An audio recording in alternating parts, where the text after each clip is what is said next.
Marc 8, Confession de Pierre. Jésus annonce ses souffrances et sa mort. 27 Jésus s'en alla, avec ses disciples dans les villages de Césarée de Philippe, et en chemin, il leur posa cette question. Les gens, qui disent-ils que je suis? Ils dirent, Jean-Baptiste, d'autres, Élie, d'autres, l'un des prophètes. Mais vous, leur demanda-t-il, qui dites-vous que je suis? Pierre lui répondit, Tu es le Christ. Jésus leur recommanda sévèrement de ne dire à personne ce qui le concernait.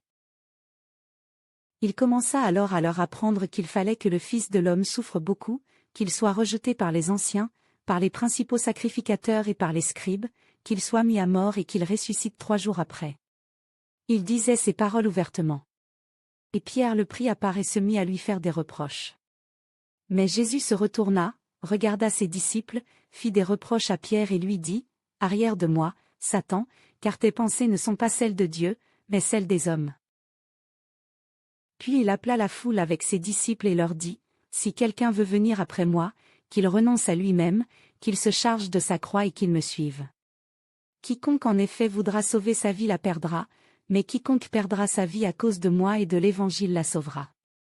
Et que sert-il à un homme de gagner tout le monde entier, s'il perd son âme?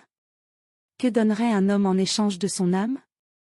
En effet, quiconque aura honte de moi et de mes paroles au milieu de cette génération adultère et pécheresse, le Fils de l'homme aura aussi honte de lui, quand il viendra dans la gloire de son Père, avec les saints anges. Demain nous commencerons la lecture de l'Évangile selon Marc 9. Je vous remercie.